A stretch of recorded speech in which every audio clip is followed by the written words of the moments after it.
Dieu. Merci Seigneur. Tu es mon Seigneur.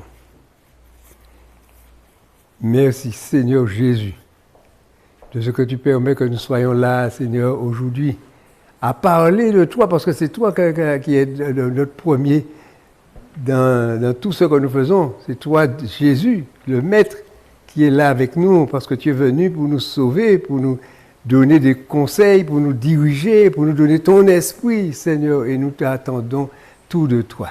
Alors, Seigneur, merci, merci, merci pour tout, Seigneur mon Dieu. Tu fais de nous des gens importants alors que nous sommes rien, Seigneur. Tu es merveilleux, tu es glorieux, tu permets que nous ouvrons la bouche et que nous parlons au nom du Père. Et je bénis ton nom, Père, dans le nom de Jésus-Christ. Bénis chacun de nous, Seigneur. Chacun de nous, afin que nous soyons bénis en abondance. Et que, Seigneur mon Dieu, que ton nom soit béni, que ton nom soit loué, soit exalté, soit magnifié, soit glorifié.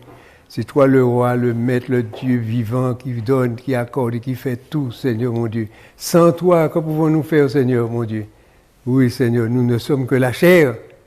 Et toi, tu viens nous donner l'esprit pour nous donner la façon de faire bien les choses, Seigneur mon Dieu, pour que nous soyons sauvés. Car, Seigneur, ce que nous intéresse, c'est la place que Jésus est allé préparer pour nous dans le paradis. Nous disons, Seigneur, oui, si nous arrivons là, Seigneur, c'est vraiment merveilleux. Et nous comptons sur toi pour tout, Seigneur mon Dieu. Nous bénissons ton nom, Père. Bénis chacun de nous, Seigneur. Bénis. Et nous sommes devant toi, Seigneur, car c'est devant toi que nous voulons rester. Oui, et marcher fidèlement dans ta lumière, Seigneur, afin que tu nous vois et que nous te voyons, Seigneur mon Dieu, car nous ne voulons pas perdre le fil, nous voulons marcher avec toi. Et nous glorifions ton nom, Père, dans le nom de Jésus-Christ. Bénis chacun de nous. Que vous soyez bénis au nom de Jésus-Christ. Amen. Soyez bénis au nom de Jésus-Christ. Gloire à Dieu. C'est merveilleux d'être enfant de Dieu, de connaître Dieu, d'avoir Dieu pour appui, de marcher avec Dieu, de ne pas regarder en arrière, mais d'aller toujours de l'avant. Parce que Dieu nous permet d'aller de l'avant. Vous voyez? Parce que il faut passer tantôt arrière, tantôt avant. Parce que il y a beaucoup de chrétiens qui font devant et derrière. Ça, c'est pas bien, parce qu'il faut toujours aller le plus possible devant. Marcher dans la voie de Dieu, dans l'obéissance, dans la parole.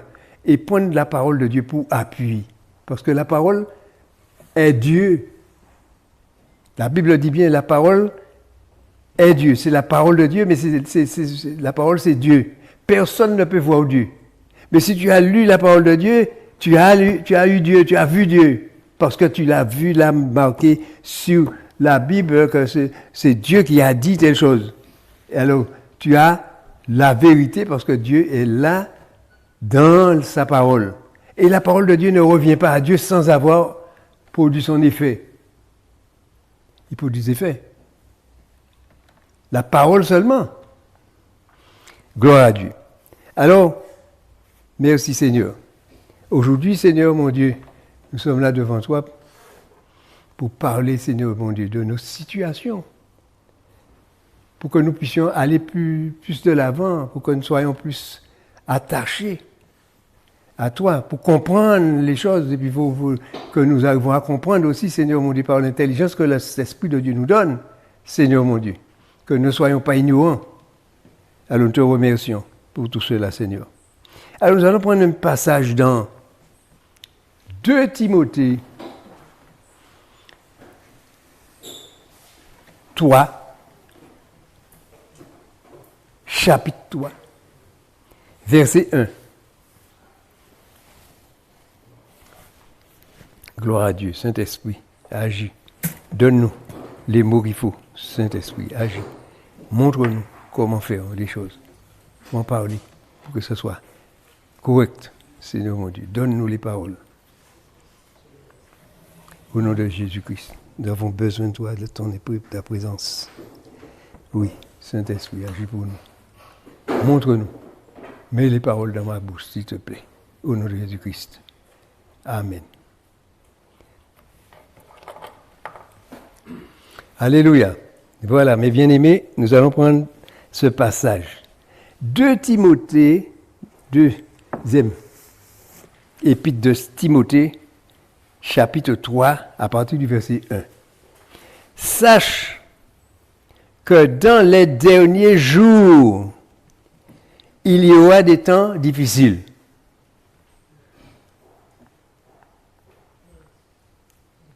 Dans les derniers jours, mes bien-aimés, les derniers jours, alors qu'est-ce qui va arriver plus tard? On va commencer à se poser, il faut commencer à se poser ces questions. Les derniers jours, c'est quoi? Pourquoi derniers jours? Puisque nous sommes dans les jours, les gens vont sans compter qu'il y aura des événements qui vont se passer plus tard. Parce qu'il y aura le jour de Dieu. Avant le jour de Dieu, il y a les derniers jours. Les derniers jours, vous voyez, c'est les derniers jours. Et pour la journée de Dieu, il est marqué le jour de l'Éternel. Et c'est là que l'Éternel va prendre sa décision, sa dernière décision. Mais là, le jour, sache que dans les derniers jours, il y aura des temps difficiles. Et les temps difficiles vont venir par qui? C'est pas Dieu qui a créé les temps difficiles. C'est pas personne. Mais c'est car ce sont les hommes qui seront égoïstes. Vous voyez? On commence par dans le verset 2, il nous dit, car les hommes seront égoïstes, amis de l'argent. Et s'il y a quelque chose qu'il faut prendre précaution avec, c'est l'argent. Si tu es ami de l'argent, eh bien tu es quelqu'un qui court à droite et à gauche, qui va partout, qui ne sait pas où il va. Parce que l'argent ne reste pas. Même si tu as de l'argent, tu as sous ton compte, tu vas même pas aller chercher à la banque. Il y a des gens qui ont déjà pris là-dedans, qui ont servi ton argent pour payer des machins. Sans que tu... Alors, si tu es ami de l'argent, alors tu es un ami qui est un peu partout. Et Dieu ne veut pas que nous soyons partout. Dieu veut que nous soyons fixes, mes bien-aimés. Amis de l'argent. Fanfarons. Hautains. Blasphémateurs, rebelles à leurs parents. Ingrats, irreligieux, insensibles, déloyaux, calomniateurs, intempérants, cruels, ennemis de gens de bien, traîtres. Souvenez-vous de Judas, qui a été celui qui a permis que Jésus soit mort. Emporté, enflé d'orgueil, voyez, ayant le plaisir plus que Dieu. Vous voyez tout ce que les hommes sont. Et pourquoi? Parce que le monde ne tourne pas rond, ne marche pas droit. Pourquoi? Parce que les hommes ne sont pas comme ils devraient être. Ceux que Jésus appelle, il nous fait venir à lui, pour que nous soyons des gens qui ne sont pas comme ça, qui ne cherchent pas des problèmes, qui ne cherchent pas des difficultés. Vous voyez, mes bien-aimés. Les hommes sont tellement... Entre hommes, on n'arrive pas à s'entendre. Il y a toujours des difficultés entre les hommes. Ils n'arrivent pas à se fraterniser, alors que la Bible nous conseille que nous soyons fraternels. Les uns avec les autres, que nous soyons des frères, que nous soyons des sœurs, que nous puissions nous aimer, nous comprendre, nous parler avec douceur, nous comprendre. Non, mais tout le monde est dans la querelle, dans les problèmes. Et quand nous regardons le monde, lorsque nous regardons les derniers jours, nous regardons le monde entier, regardez le monde entier, tournez autour de machin, allez en Amérique du Sud, allez dans l'Amérique du Nord, allez dans l'Asie, allez dans l'Europe, allez partout, et vous allez voir que ça ne va pas du tout, les hommes ne vont pas, et ça va de pire en pire. Et ça va de pire en pire. Mais il nous dit là bien au nom, les temps seront difficiles. Et les hommes vont le rendre plus difficile encore. Et lorsque les hommes attendront la paix, il n'y aura pas la paix. Il y aura encore les difficultés qui vont venir. Et ça deviendra de plus en plus. Et parce que lorsque nous voyons ces images-là autour de nous, nous nous disons que nous sommes dans les derniers jours. Et si nous sommes dans les derniers jours, demain sera pire qu'aujourd'hui. Après-demain, ça sera encore pire. Et au fur et à mesure, ça deviendra pire. Et à un certain moment, nous allons vivre dans le pire. Vous voyez? Parce que pourquoi? Parce que les hommes ne vont pas s'arranger. Les hommes s'arrangent, c'est s'ils acceptent Jésus. Ils se mettent et ils disent à Jésus, aujourd'hui, il faut que j'accepte Jésus parce que ce que je fais n'est pas bien, je le fais avec Jésus, je vais changer de caractère, je vais devenir une nouvelle créature. Parce que ce que Jésus veut, c'est que nous devenons une nouvelle créature. Il a dit, naître de nouveau. Ce mot-là, l'homme de Dieu qui était venu le voir a été, comment c'est naître de nouveau? Alors je vais rentrer dans le ventre de ma maman et puis où est alors? Non, c'est toi qui dois changer. Si tu changes ton attitude, si tu changes ta façon de faire, si tu changes ta façon de calculer, de faire les choses, eh bien, il n'y aura pas de problème. Mais si tu ne changes pas, ça ne changera jamais. Parce que les hommes, lorsqu'ils sont nés, moi je suis né comme ça, je suis comme ça, je ne change pas. Parce que l'homme veut toujours rester comme il est, comme il était. Et plus l'homme reste comme il était quand il était jeune, eh bien, quand il est vieux, il est toujours le même. Et il ne change pas, il a le cœur dur, le cœur méchant, il est orgueilleux, vaniteux et insensible. Tant pis pour lui. Il ne fait rien de bien pour quiconque. Lorsqu'on essaie de faire du bien à quelqu'un, il fait tout pour le faire échouer, pour qu'il ne réussisse pas. Vous voyez? Et lorsque nous regardons autour de nous, nous disons, vous vous rendez compte que nous sommes comme ça? C'est comme ça que nous sommes. Alors il faut que je m'arrange, moi. Pour m'arranger, j'ai la solution, une seule solution, la solution c'est Jésus. Alors je vais chercher Jésus, et pour que Jésus vienne dans ma vie, et pour que je change. Et moi je peux dire, merci Seigneur, de ce que tu as permis que je puisse te connaître. Oui, parce que je ne te connaissais pas avant, mais maintenant je te connais et je sais ce que tu as fait de moi. Seigneur, tu as changé ma vie, mon Dieu. Et aujourd'hui, je suis heureux de te connaître. Parce que je sais que je suis en bonne main avec Dieu. Quand j'ai un problème, je discute, je parle avec Dieu. Je lui présente mon problème, je lui présente ma difficulté, je lui présente ce qui ne va pas. Et lui, il fait ce qu'il faut faire parce que lui, il a des solutions pour toutes sortes de problèmes. Vous voyez? Je ne vais pas chercher quelqu'un pour lui demander, est-ce que tu peux faire ça pour moi, tu peux faire ça pour moi, faire ça, ceci, cela pour moi? Eh bien, la personne va te dire, je ne peux pas parce qu'il va toujours trouver tout un prétexte pour ne pas te rendre service. Mais Dieu va faire pour toi. Et s'il te faut quelque chose, tu vas rester étonné. Vous voyez? Alors, c'est pourquoi je dis, c'est terrible, c'est formidable. Dieu est formidable. Et quand je dis parce qu'avec des témoignages, c'est encore plus merveilleux. Par exemple, je prends un petit exemple. Un petit témoignage, un témoignage. Parce que vous savez que j'ai une femme qui est pas bien, et je m'occupe de ma femme, et tout. Et puis un jour, je me suis trouvé dans les possibilités presque de pouvoir m'occuper d'elle, parce que je me sentais malade, mal en point. Et je sentais que je ne pouvais pas avancer, je ne pouvais aller nulle part. Je n'ai pas demandé ni à mon fils, ni à ma fille, ni à mes enfants, ni à personne.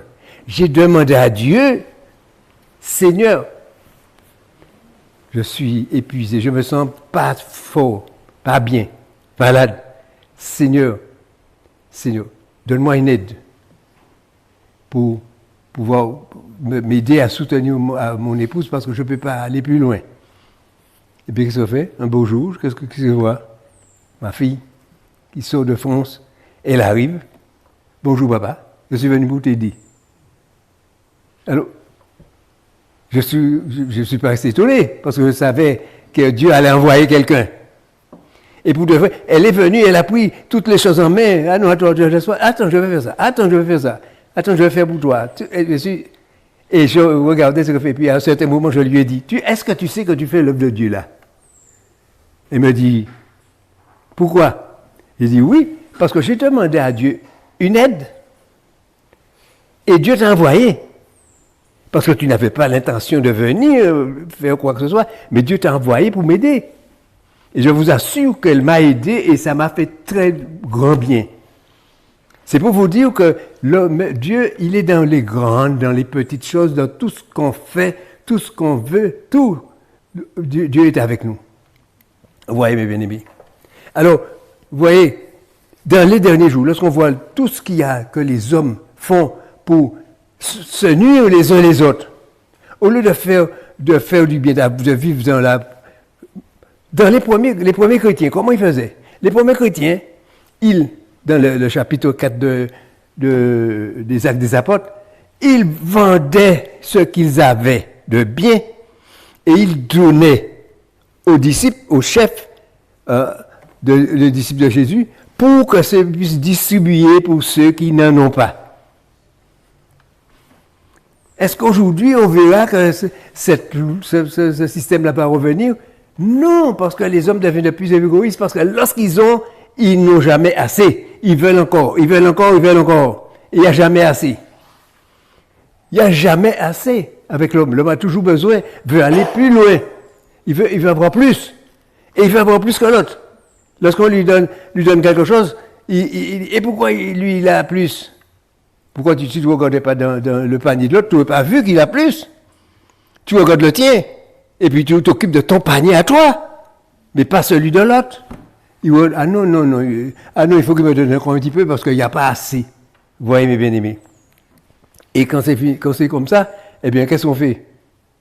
Eh bien, s'il n'y a pas assez, eh bien, on arrive à des difficultés, des problèmes, des soucis, des difficultés. Tout le monde est en train de réclamer. Donne-nous ceci, donne-nous cela, donne-nous. Si tu ne nous donnes pas, il y a même du chantage. Si tu ne nous donnes pas, nous allons faire ceci, nous allons faire cela. Vous voyez, mes bien-aimés. Les hommes vivent comme ça. Et lorsqu'on lit dans le livre de Timothée, d'Hébreux, Hébreux 3, 13. Hébreux 13. Il nous dit, verset 1, persévérer dans l'amour fraternel. Vous voyez la première phrase qu'il nous donne, persévérer, Paul qui nous dit de persévérer dans l'amour fraternel. Si nous persévérons dans l'amour fraternel, les uns vont plutôt aider les autres au lieu de les faire anéantir, de les anéantir. Ils vont aider, les supporter, leur donner de l'aide, parce qu'ils ont besoin, parce qu'il faut sentir que quelqu'un a besoin de quelque chose. Persévérer dans l'amour fraternel. Où est l'amour fraternel?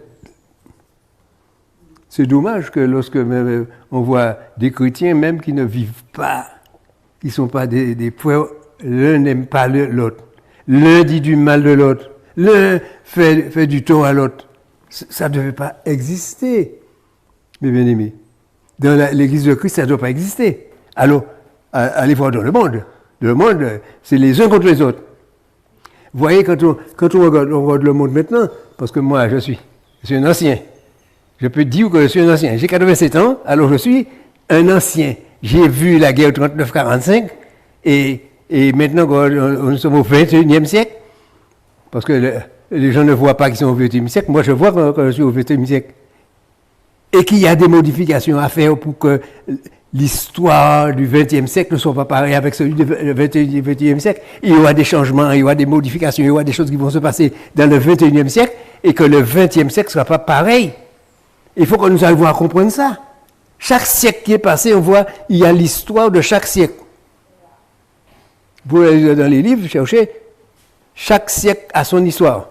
Le 18e siècle, le 16e siècle, le 15e siècle. Il y a une histoire pour chacun, des histoires pour chaque siècle. Alors pour le siècle 21, il doit y avoir des changements. Et s'il y a des changements, nous devons accepter les changements. Si nous n'acceptons pas les changements, eh bien c'est parce que nous ne voulons pas que ce soit le 21e siècle, nous voulons que ça reste 20e siècle. Vous voyez? Alors, il faut que des modifications, ça va se modifier. Alors vous voyez, persévérer dans l'amour fraternel, mes bien-aimés, c'est quelque chose de formidable pour apprendre à s'aimer, pour apprendre à s'entraider. Parce que ça fait c'est avec joie quand on a la possibilité d'aider quelqu'un qui est en difficulté, on le fait avec joie et quand on a fini, on n'est plus heureux que celui qu'on a aidé. Parce qu'on est heureux de l'avoir fait, d'avoir aidé le frère. Et n'oubliez pas l'hospitalité, car en exerçant, quelques-uns ont logé des anges sans le savoir. Vous vous rendez compte? Quelqu'un vient chez toi, il te demande, est-ce que vous permettez que je dorme chez vous ce soir? Eh bien oui, tiens, vas-y, un lit. Tu lui donnes un lit, il dort, le lendemain matin, il part, et quand il te laisse un petit message. Et puis tu vois que c'est l'ange Gabriel que tu avais reçu. Tu as reçu l'ange Gabriel. Mon Dieu, l'ange Gabriel, c'est pas possible. Je n'ai jamais pensé ça. Il ne m'a pas dit. Mais lorsque l'ange Gabriel part, il laisse une bénédiction pour toi. Oui. Parce que tu as fait du bien. Parce que je me souviens, un jour, un frère, le frère était sur la route. Il allait pleuvoir, il y avait une grosse pluie qui arrivait. Et puis il voit sur la route un vieillard qui lui fait signe pour le prendre. Lui, qu'est-ce qu'il a fait? Il s'est arrêté, il l'a monté, il a emmené le vieillard dans la ville, et puis il a dit au revoir, ils ont même eu le temps de causer, il a dit au revoir, et puis à un de ces jours, qu'on se rencontre, et puis il va au temple le soir, même le même jour, au soir, voilà une révélation que Dieu lui donne. Je te dis merci pour ce que tu as fait. Tu as rencontré mon disciple sur la route et tu l'as déposé. Et il a précisé qu'il allait pleuvoir. Parce que quand il est monté de la pluie, dans la voiture, la pluie commençait à tomber. Il allait pleuvoir et tu l'as déposé dans la ville. Eh bien, c'est un bon acte que tu as fait. Lui-même, il est stupéfait. Parce que c'était un homme de Dieu qu'il a reçu, qui ne savait même pas que c'était un disciple de Christ, qui lui avait reçu et qu'il a emmené dans sa voiture. Et il y a beaucoup de gens qui passent sur le Fessine, ils passent tout droit. Non, vous voyez, mes bien-aimés. Alors que c'est pourquoi l'hospitalité, mes bien-aimés, tu peux avoir n'importe quel moment quelqu'un qui vient de toi, puis c'est quelqu'un d'envoyé par Dieu, et puis qui vient te parler. Et tu n'écoutes pas ce qu'il dit. Oui. Parce que là où je suis, là, comme je suis, qui c'est qui est venu? Dieu a envoyé des gens venus me parler. Des gens que je ne connaissais pas. Et Dieu me dit, voici ce que tu dois faire. Et il me montre ce que je dois faire. Et il vient même m'aider dans ce que je dois faire. Et qui c'est qui l'a envoyé? Dieu qui l'a envoyé. Vous voyez, mes bien-aimés.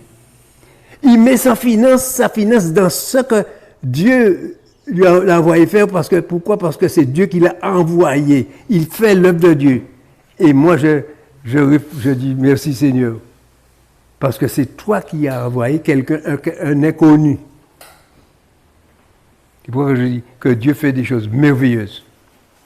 J'habite dans une maison. Je me souviens quand j'ai donné à construire cette maison-là, les gens, vous savez, à un certain moment, lorsqu'on arrive au toit, lorsqu'on met le toit sous la maison, c'est à ce moment-là qu'on donne une grosse somme à l'entreprise pour que l'entreprise puisse acheter les matériaux pour terminer. Parce qu'à la terminaison, il y a les salles de bain, il y a beaucoup de choses à acheter pour finir la maison. Et quand ils ont touché cet argent pour terminer la maison, ils sont partis, ils ont déclaré faillite. Et ils sont partis, ils n'ont pas terminé la maison. Alors moi, je vivais en France, je suis venu pour voir ma maison, et quand je vois ma maison, je vois qu'il y a des herbes de plus d'1 mètre dans la maison, dans toute la maison. Qu'est-ce que je vais faire? Il faut que je trouve un moyen pour terminer la maison. Où est-ce que je prends de l'argent pour terminer la maison? Puisque l'argent, on leur a donné. Et puis, on me donne un conseil. Pas un conseil, c'est dans le temps où j'étais. Le temple, il dit, faites vos demandes à Dieu. Marquez sur un papier ce que vous demandez à Dieu et mettez-le dans le panier. Il y avait un petit panier. Alors moi, j'ai marqué ce que je demande à Dieu. J'ai marqué. J'ai mis dans le panier. Et qu'est-ce qu'on a fait? Le pasteur a prié. Et quand il a prié, on a dit au revoir, au revoir, au revoir. Le dimanche. Et le mardi, je vais au temple. Qu'est-ce que le pasteur dit? Le pasteur dit, tu as ce que tu cherches sur la main.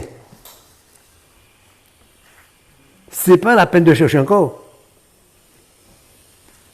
Parce que moi, je cherchais pour faire terminer ma maison, mais on m'a demandé plus cher que tout le prix de la maison pour terminer la maison, déjà.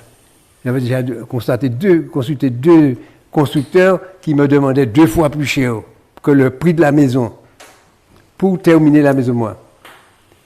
Et puis, j'écoute, j'ai dit, qu'est-ce que ça... Alors, alors, le pasteur disait que c'était... Et que tu cherches, c'est pas la peine de chercher encore. Parce que tu as déjà sur la main ce que tu cherches. Alors moi je dis, bon ben, alors on a écouté. Moi j'ai écouté, mais je ne savais même pas c'était pour qui. Et puis il précise, parce que c'était pas marqué sous la lettre que j'avais écrite, hein, à Dieu. J'ai marqué seulement ce que j'avais besoin. Et puis il précise, sur la lettre, quand il parle, le pasteur, il dit, ça concerne quelqu'un qui a une maison en difficulté à la Martinique. Alors j'ai dit, c'est pour moi qu'il parle alors. Pour moi qu'il parle. Alors heureusement que j'avais écouté. Pour moi qu'il parle. Et puis, je suis allé à la Martinique. Je suis arrivé pour passer ma retraite. Ma maison n'étant pas terminée. Et pour passer ma retraite, et mon épouse était restée en France parce qu'elle avait encore 8 mois de travail à faire en plus. Alors qu'est-ce que j'ai fait? J'ai été pour terminer la maison. J'ai dit, comment je vais faire pour terminer la maison? Mais à partir de ce moment, j'ai plus cherché. Lorsqu'il m'a dit ça, j'ai dit, ben Dieu s'occupe de ça. Alors si Dieu s'occupe, je n'ai pas besoin de m'occuper. Et puis un beau jour, j'étais même pas ici. J'étais à Fort-de-France chez ma belle-sœur, à Fort-de-France. Un monsieur vient, il voit les enfants, il dit, bonjour, est-ce qu'il y a un monsieur qui s'appelle monsieur Lutérez ici? Monsieur Lutérez Bertrand. Alors, les enfants disent oui.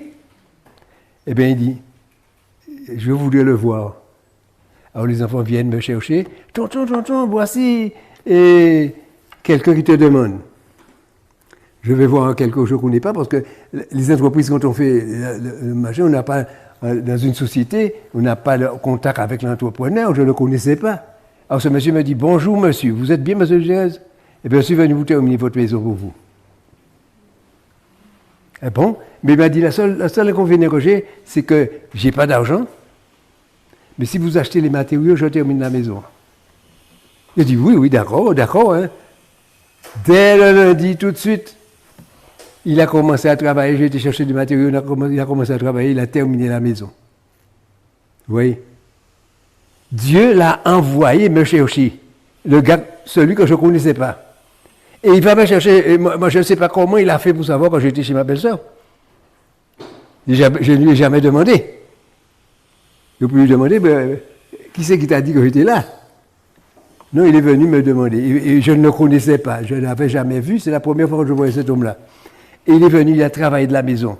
Il a fait l'électricité, il a fait le plombier, il a fait la maçonnerie, il a cherché un charpentier, il a fait tout, et puis il a terminé la maison. Vous voyez? Alors lorsqu'on voit ça, on dit, mais moi je dis que c'est formidable.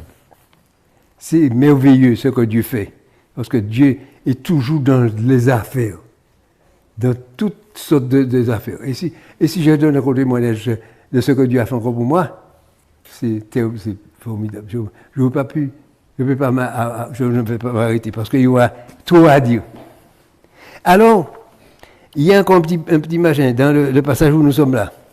Dans Hébreux 13. Hébreux 13, il y a encore un petit machin. Je vais dire. Alors, souvenez-vous des prisonniers, oui, si vous étiez aussi prisonniers. de ceux qui vous maltraitaient, comme étant aussi ceux qui vous corps. Oui, souvenez-vous de ceux qui sont prisonniers. Oui. Vous voyez, même les prisonniers, il faut s'occuper d'eux. Il faut prendre soin d'eux. Il faut prier pour eux. Parce que lorsqu'ils font du mal, c'est parce qu'ils ont des esprits malins. Parce que la Bible dit, nous n'avons pas à lutter contre la chair et le sang. Nous avons à lutter contre l'esprit. L'esprit malin. Quand la personne vient te dérober chez toi, il vient te voler. On est venu, on dormait, on était 6 à dormir de la maison, 7 à dormir de la maison. On est venu chez moi, on a pris la télé, on a pris mon ordinateur, on a pris des machins, on a pris les bijoux et tout. Nous n'avons jamais entendu et on dormait tous dans la maison. Je ne vais pas maudire ces gens-là. J'ai prié pour eux. Parce qu'ils sont voleurs, pourquoi? Parce qu'ils ont un esprit de vol en eux. Mais s'ils sont débarrassés de l'esprit de vol, ils vont chercher Jésus. Ils ne vont plus voler encore. Parce que Jésus va leur apprendre à ne pas voler. Eh bien, d'accord? Vous voyez, mes bien-aimés. Alors, vous voyez, le verset 4, celui-là est très important aussi. Que le mariage soit honoré de tous et que le lit conjugal exempt de souillure, car Dieu jugera les débauchés et les adultères. Et pourtant, c'est commun. C'est la communauté, même dans l'église de Christ, on trouve des adultères, des débauchés, des gens qui vivent en concubinage, des gens qui sont mariés et puis qui ont quitté leur époux ou leur épouse et puis qui ont été se marier avec un autre, ou bien même se mettre en ménage avec un autre et tout ça. On trouve ces situations-là dans l'église de Christ, alors que la Bible nous enseigne que nous ne devons pas le faire, les bien-aimés. Parce que les gens qui divorcent, oui, regardez, j'ai 62 ans de mariage. Est-ce que je divorce avec mon épouse? Je n'ai pas divorcé avec elle. Jusqu'à présent, nous sommes là ensemble. 62 ans. Il faut le faire. On ne va pas dire qu'on a vécu 62 ans que toutes les choses étaient bonnes. Parce que les 62 ans, il y a des moments difficiles. Dans la vie, il y a toujours ça. Il y a les moments difficiles, les moments machin. Mais on a surmonté toutes ces choses-là. Un de mes enfants ne nous a ouvert pas la bouche pour dire qu'ils ont entendu papa et maman faire des querelles. Parce que pourquoi? Parce que la querelle, moi, je ne voulais pas de querelle chez moi. Je ne voulais pas de querelle entre moi et elle. Tout ce qui allait créer une querelle, moi, je fermais la bouche et je laissais les choses aller. Parce que lorsqu'on prend de la querelle, on dit des choses après qu'on regrette. Non?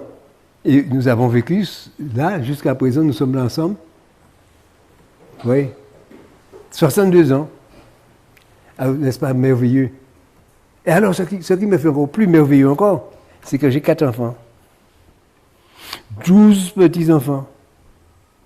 4 arrière-petits-enfants. Lorsqu'on a une telle famille unie, parce que ce qui est important, c'est l'unité qu'il y a dans la famille. Toute la famille unie qui forme une seule famille. Il n'y a pas de division et nous avons grandi comme ça et le foyer a été formé comme ça et nous sommes tous ensemble. Et nous voyons que des gens, ils se marient. Et moi, ça m'a fait de la peine. Parce que j'ai marié des gens et puis j'ai vu comment ça a été mal. Ça m'a fait de la peine de voir ça. Je dis comment on n'arrive pas à s'entendre, on n'arrive pas à se comprendre. Mais encore, j'ai quelqu'un qui m'a dit, qui est venu me dire, tonton, l'année prochaine je me marie. La première chose, je ne lui ai pas demandé avec qui. La première chose, je lui ai demandé, est-ce que tu as fait le bon choix? Ah oui, tonton, parce que c'est Dieu qui le veut. Alors je dis, si c'est Dieu qui le veut, ben là, il n'y a pas de problème. Vous voyez, mes bien-aimés. Mais je lui ai dit, viens me voir, parce qu'avec ton fiancé, et nous allons parler, parce qu'il faut que tu aies des conseils. Parce que j'ai vu trop de difficultés dans le mariage, il faut que je donne des conseils à ces gens-là pour qu'ils apprennent à ne pas se laisser intimider, tourner par les machins. Vous voyez, mes bien-aimés. C'est ça. C'est pourquoi que les choses peuvent durer longtemps, mais c'est que les gens n'ont pas de patience, ils ne veulent pas. Ils veulent vivre au dépens, l'un veut vivre au dépens de l'autre. Ils n'arrivent pas à s'entendre parce qu'ils ont toujours des machins différents. Et ils n'arrivent pas, ils ne font pas de concessions, ni l'un ni l'autre. Alors comment ils vont faire pour arriver à la fin? Ils n'arriveront pas. Vous voyez, mes bien-aimés. Alors, le verset 5. Ne vous livrez pas à l'amour de l'argent. Tout à l'heure, nous avons vu amis. Les hommes sont amis de l'argent. Mais là, il nous dit de ne pas aimer l'argent. Parce que pourquoi? Les gens aiment l'argent. Ils adorent l'argent. Ils préfèrent avoir de l'argent plus que Dieu. Ils préfèrent avoir l'amour de l'argent plus que Dieu. Vous voyez, mes bien-aimés. Et c'est ça qui... Et s'il y a quelque chose qui met des discordes dans les foyers, dans la famille, dans tout, c'est la question d'argent. C'est toujours des querelles et ceci et cela. Parce qu'il nous dit, écoutez ce que le verset chapitre 5 nous dit, contentez-vous de ce que vous avez. Personne ne veut se contenter parce qu'il n'y a pas assez. Il n'y a jamais assez. Les fins du mois sont difficiles. Les ceci, les cela, on cherche toujours des prétextes. Et la Bible nous enseigne que nous devons nous contenter de ce que nous avons. Et s'il y a une nécessité, vous allez entendre ça, s'il y a une nécessité, car Dieu lui-même a dit, écoutez ce que Dieu dit, je ne te laisserai point et je ne t'abandonnerai point. C'est donc avec assurance que nous pouvons dire, le Seigneur est mon aide, je ne manquerai de rien. Que peut me faire un homme? Dieu va nous aider quand nous avons des difficultés. Ah oui. Moi je peux dire qu'il m'a aidé, hein, parce que quand j'ai vu les difficultés, non, je n'ai pas de difficultés. Depuis que j'ai connu Dieu, je n'ai jamais eu de difficultés, ni dans mes finances, ni dans ma vie, ni dans les besoins, ni rien, parce que quand j'ai un problème, je m'adresse à Dieu. Je ne m'adresse pas aux hommes. Je ne vais pas aller voir le président pour dire, président, il faut me donner un petit peu plus. Et le Premier ministre me donne un petit peu plus, ou bien aller demander à machin. Mais il ne me donnera pas. S'il ne donne pas aux autres, ce n'est pas à moi qui va donner, il ne va pas donner à moi seul.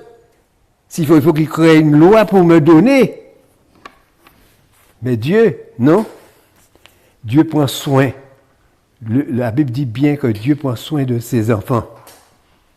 Dieu ne nous laisse pas sans manger. Dieu ne nous laisse pas dans la faim. Il ne nous laisse pas nus. Ses enfants ne sont pas nus. Il dit, on n'a jamais vu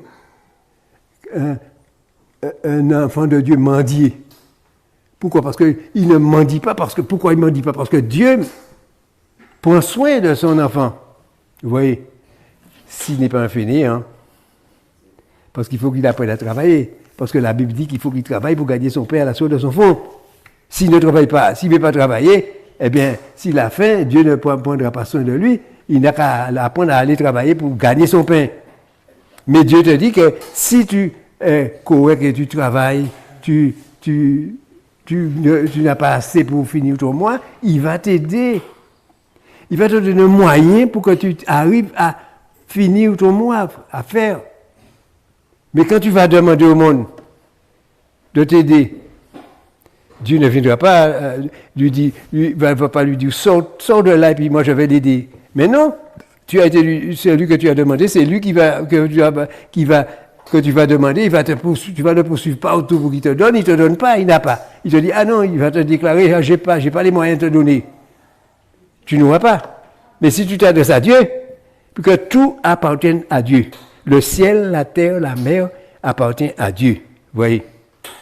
Alors, si tu as un problème, un besoin, Dieu survient à ton besoin. Oui, bien-aimé. C'est pourquoi je dis que c'est formidable ce que Dieu fait. Et heureusement que Dieu est là. Et c'est pour ça, Jésus nous dit, il nous dit, de prendre notre croix seul, je vais lire 16, 24. Matthieu 16, 24. Je voulais dire ces petits mots-là par même. Écoutez ça, Matthieu 16, 24.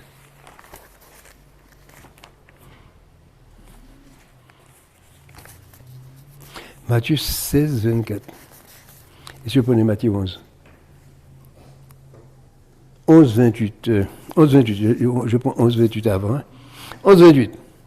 Venez à moi. Écoutez ce que Jésus dit. Venez à moi, vous tous qui êtes fatigués et chargés, et je vous donnerai du repos. Voyez. Venez à moi, vous tous qui êtes fatigués et chargés, et je vous donnerai du repos. Prenez mon joug sur vous et recevez mes instructions, car je suis doux et humble de cœur, vous trouverez le repos pour vos âmes, car mon joug est doux et mon fardeau léger. Mais lorsqu'on vient voir Jésus avec sa croix, on ne repart pas avec la croix. On apporte la croix et on dépose la croix devant Jésus. On dit, Jésus, voici ma croix. Jésus voit la croix. Il y en a beaucoup qui abandonnent la croix chez eux, ou bien qui abandonnent la croix n'importe où, et puis qui viennent devant Jésus, et puis qui disent, mais voici, je suis venu. Et ta croix? Ah, ma croix, elle se débrouille. Ma croix va se débrouiller. Jésus, non. Tu emmènes la croix, tu viens avec ta croix. Et quand tu es devant lui avec la croix, eh bien, il va te débarrasser de la croix. Et il te dit bien que il va te débarrasser de la croix, mais il te dit, prenez mon joug sur vous. Parce que pourquoi? Parce que, vous savez, quand il dit ça, le joug sur vous, recevez mes instructions. Le joug, c'est quoi? C'est qu'on ne va pas t'aimer. À partir du moment où tu vas voir quelqu'un, tu vas dire bonjour, je suis en Jésus-Christ. Aïe, aïe, aïe, il est déjà contrarié. Le mot Jésus que tu as dit, ça le fait, il est fâché. Parce qu'il a l'esprit en lui, un esprit contraire en lui, qui ne t'aime pas. À cause de ce que tu es en Christ. Il ne veut pas que tu sois en Christ. Alors, tu ne seras pas aimé. Parce qu'il faut que le chrétien sache aussi que sur la terre, tu ne seras pas aimé parce que tu es enfant de Dieu, tu es en Christ. Tu as Jésus-Christ dans ta vie. À cause de ce que tu as Jésus-Christ dans ta vie, tu as l'Esprit de Dieu, l'Esprit de Jésus-Christ dans ta vie, et bien à cause de ça, les hommes ne vont pas t'aimer. Personne ne va t'aimer. Tout le monde va chercher. Et c'est pourquoi que lorsqu'on voit des gens qui sont chrétiens et qui vont se marier avec des gens qui ne sont pas chrétiens, vous vous rendez compte qu'après, ça fait des désastres. Parce qu'on n'arrive pas à s'entendre. Même si on essaie de s'entendre, on n'arrive pas.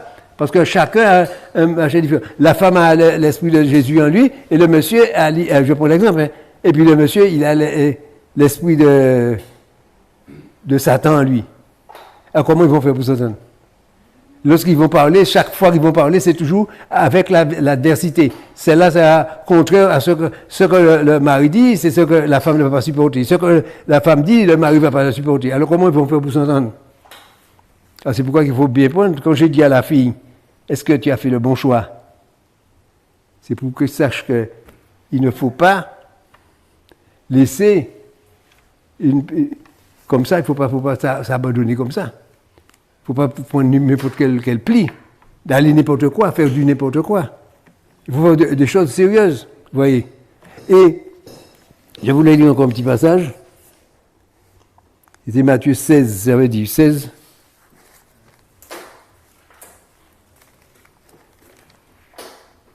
Matthieu 16. C'est 11, c'est 16 là. 16 c'est quoi? 16, verset 24. 24. 24, vous savez ce que c'est? Alors Jésus dit à ses disciples, si quelqu'un vient à moi, vous voyez mes bien-aimés, si quelqu'un vient à Jésus, première chose, qu'il se renonce à lui-même. Qu'il renonce à lui-même. Parce que quand tu arrives, tu déposes devant Jésus tout ce que tu as qui t'appartient. Ta chair, oui, ton fardeau, tout ce que tu as, toutes les difficultés, tout, tu déposes devant Jésus. Tu te charges, alors, qu'il te renonce à lui-même, qu'il te charge de sa croix et qu'il me suive. Qui me suive. Alors, il faut le suivre. Car celui qui voudra sauver sa vie la perdra, mais celui qui la perdra à cause de moi la retrouvera.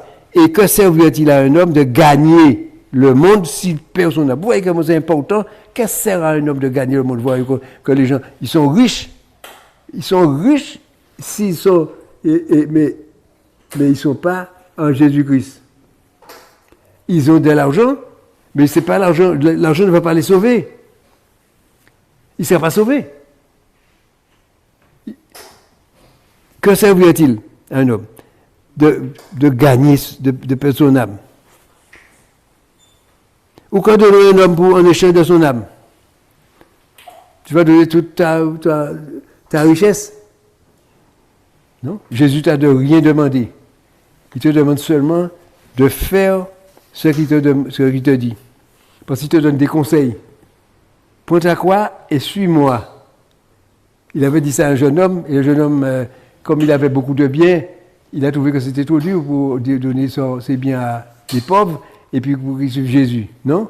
Mais il ne savait pas qu'il serait plus riche à suivre Jésus, plus enrichi, parce qu'il recevra l'Esprit de Dieu, il aura toutes les richesses que Dieu lui donne, et c'est lui qui sera le mieux loti, et non, en donnant tous ses biens pour que lui soit avec Jésus. Parce que c'est pas qu'avec Jésus on est bien. Il ne pense pas. Vous voyez, lorsqu'on voit ces choses-là, Jésus, il nous le dit parce que il veut que nous soyons sauvés. Parce que, vous savez, c'est pas l'œuvre, c'est pas les œuvres qui sauvent l'homme. Il peut être un bon pasteur, il peut être un bon apôtre, il peut être un bon... Mais s'il n'est pas correct, s'il ne sera pas sauvé pour autant, parce que Jésus est venu sauver les pécheurs, mais les pécheurs qui se repentent. Parce que tout à l'heure, là, quand elle disait ça, moi je regardais machin qui disait que si pour chercher, vous voyez, Pierre, ils ont demandé à Pierre, qu'est-ce que devons-nous faire? Ils ont demandé à Pierre, qu'est-ce que nous devons faire? Et Pierre leur a dit, repentez-vous et faites-vous baptiser pour le pardon de vos péchés. Mais à présent, l'homme ne s'intéresse pas du baptême, ça ne les intéresse pas. Et se repentir, c'est encore pire. Vous voyez, l'homme ne veut pas se repentir. L'homme ne veut pas chercher Jésus. L'homme veut vivre sa vie dans les derniers jours, pour modifier les bonnes œuvres du mauvais jour, avant que ça arrive. Vous voyez, mes bien-aimés. Alors c'est pourquoi il faut que nous prenions des décisions pour chercher Jésus. Parce que vous savez que la Bible dit, dans Jean 12, verset 48, la parole, c'est la parole qui nous juge. La parole que Jésus a prononcée, il dit que la parole que j'ai prononcée, c'est cette parole-là qui va juger. C'est pas Jésus. Dans la parole qui veut dire Jean 12, verset 48, la parole, c'est la parole qui nous juge. Parce que la parole est la vérité. Si nous ne mettons pas de la parole de Dieu pour marcher, parce que Jésus disait, il portait la parole de Dieu, et ce qu'il dit, ça vient de Dieu, et la parole, on ne revient pas à Dieu sans avoir fait son effet. Alors, c'est pourquoi qu'il faut faire que la parole est là pour nous juger. Et donc, nous avons intérêt à prendre des précautions pour que nous ne soyons pas jugés. Alors, merci Seigneur pour les choses. Pour ta parole, Seigneur mon Dieu, je bénis ton nom. Je te loue, je t'exalte, je te remercie, mon Dieu, que chacun puisse prendre conscience et se racheter, Seigneur mon Dieu, de l'état où ils sont, pour qu'ils sortent dans le mauvais état, pour se mettre dans la vérité. Et je bénis ton nom, Père, dans le nom de Jésus-Christ. Amen.